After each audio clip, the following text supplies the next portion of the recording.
বিসমিল্লাহির রহমানির রহিম। আসসালামু আলাইকুম সুপ্রিয় দর্শক, ইতাস কিচেন থেকে আপনাদের সকলকে অভিনন্দন জানাচ্ছি। আজকে আপনাদের জন্য বরাবরের মতো নিয়ে এসেছি মুরগির বিরিয়ানি। তো আজকে আপনাদেরকে মুরগির বিরিয়ানি রান্না করে দেখাবো। আমি যে প্রসেসে রান্নাটা করেছি ঠিক সেভাবে আপনারা করার চেষ্টা করবেন, তাহলে এর স্বাদ গন্ধ সবই পেয়ে যাবেন। তো বিরিয়ানি রান্নার জন্য এখানে একটা বাটা মশলা তৈরি করব।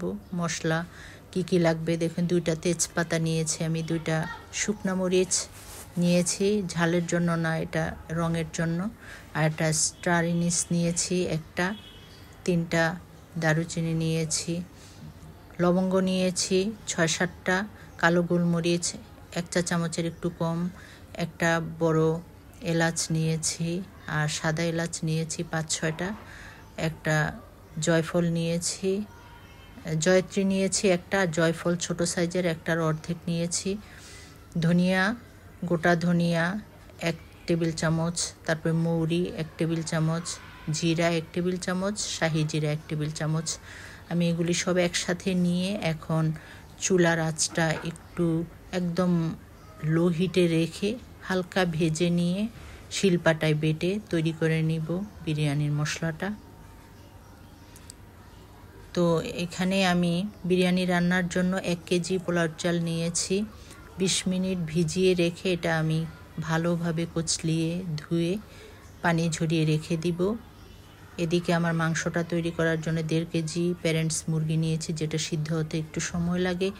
এখানে স্বাদমতো লবণ, আর আমার টক দই ছিল না বলে 1 কাপের একটু বেশি দুধ নিয়ে তার মধ্যে একটা আস্ত লেবু অর্ধেকটা আমি রস দিয়েছি। আর এখানে যে বাটা মশলা, বিরিয়ানির বাটা মশলা করে নিয়েছি, সবটা লাগবে না এখানে। তো আমি একটা চুলায় হাঁড়ি বসিয়ে দিয়ে এখানে 1 কাপ আমি রান্নার রেগুলার তেল নিয়েছি, এই তেলে আমি রান্নাটা শেষ করব। আর 1/2 কাপ নিয়েছি পেঁয়াজ কুচি, নিয়ে বেরেস্তা তৈরি করে নিব। তো প্রায় বেরেস্তা হয়ে গেছে, এখন তুলে নিয়ে একই তেলে আমি আবার দিয়ে দিব 1/2 কাপ পেঁয়াজ। পেঁয়াজটা একটু নেড়ে চেড়ে দিয়ে এর মধ্যে স্বাদ মতো লবণ দিয়ে দিব, 2টা তেজপাতা দিয়ে দিব, 2টা দারুচিনি দিয়ে দিব, কালো গোলমরিচ 4-5টা, লবঙ্গ 4-5টা, এলাচ থেতো করে 5-6টা দিয়ে দিব। তারপরে দিয়ে দিব আদা রসুন বাটা 1.5 টেবিল চামচ করে দিয়ে দিব, দিয়ে একটু নেড়ে চেড়ে দিয়ে তারপর দিয়ে দিব এখানে মরিচ গুঁড়া দিয়ে দিব 1 টেবিল চামচের একটু বেশি, ঝালটা আপনাদের পছন্দ মতো বাড়িয়ে কমিয়ে নেবেন। ধনিয়া গুঁড়া আর জিরা গুঁড়া 1 চা চামচ করে দিয়ে দিলাম। তারপর সামান্য একটু পানি দিয়ে এখানে নেড়ে আমি দিয়ে দিব এখানে বিরিয়ানির যে বাটা মশলাটা, সেটা 1 টেবিল চামচের একটু বেশি আমি দিয়ে সামান্য পানি দিয়ে তারপরে টমেটো সস 1 টেবিল চামচ দিয়ে দিব, 5-6টা কাঁচামরিচ ফালি করে দিয়ে সে মাংসটা আমি ম্যারিনেটস করে রেখেছিলাম সেটা দিয়ে পেঁয়াজ বেরেস্তা দিয়ে ভালোভাবে মিশিয়ে নিয়ে তারপর ঢেকে মিডিয়াম হিটে আমি 10 মিনিট রান্না করব।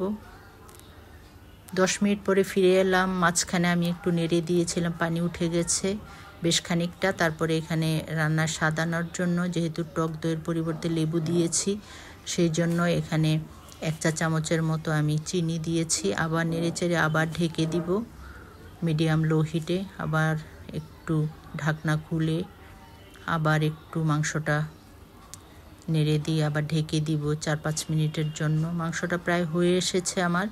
এর মধ্যে আমি আলু দিয়ে দিব।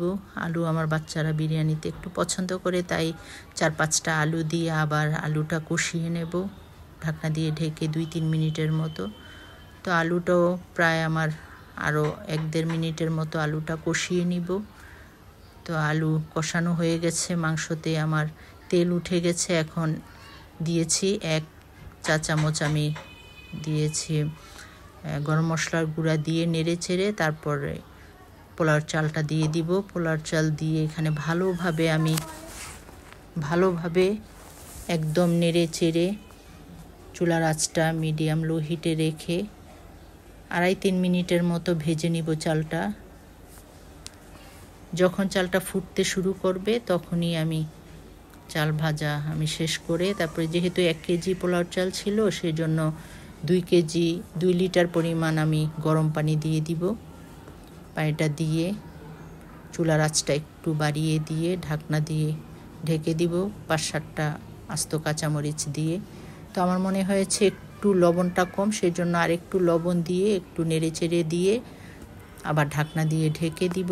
এখন আর আমি ঢাকনা খুলবো না, একবারে ঢাকনাটা দিয়ে 5 মিনিটের মতো রেখে দিব মিডিয়াম লো হিটে রাখবো। তারপর ঢাকনা খুলে আমার পানি শুকিয়ে গেছে, বিরিয়ানির পানি।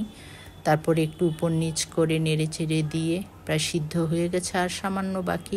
এই জন্য এখন ঢেকে আমি একটা তাওয়া বসিয়ে দিয়ে চুলায় প্রথমে একদম হাই হিটে তাওয়াটা গরম করে নিয়ে তারপরে হাঁড়িটা বসিয়ে দিয়ে একদম লো হিটে আমি চুলাটা রাখবো। তারপর ঢাকনা খুলে আমি 3 টেবিল চামচ দিয়ে দিব এখানে ঘি দিয়ে, সাথে সাথে ঢেকে দিব যাতে ঘিয়ের স্মেলটা বের না হয়। তারপর ঢাকনা দিয়ে 5 মিনিট রেখে ঢাকনা খুলে তো নেড়ে চেড়ে দিব উপর নিচ করে। হয়ে গেছে আমার বিরিয়ানি রান্না, সুন্দর একটা সুঘ্রাণ বের হচ্ছে। তো আমি এখন আপনাদেরকে সার্ভ করে দেখাবো। তৈরি হয়ে গেছে আমার বিরিয়ানি রান্না। দেখতে যেমন অসাধারণ হয়েছে, খেতেও কিন্তু হয়েছিল দারুণ মজার। তো আমার রান্নাগুলি ভালো লাগলে লাইক কমেন্ট শেয়ার করবেন, ইউটিউব চ্যানেলটি সাবস্ক্রাইব করে দিবেন প্লিজ। আর আগামী পর্বে যে কোনো নতুন রেসিপি নিয়ে হাজির হব ইনশাল্লাহ। সেই পর্যন্ত ভালো থাকবেন। আল্লাহ হাফেজ।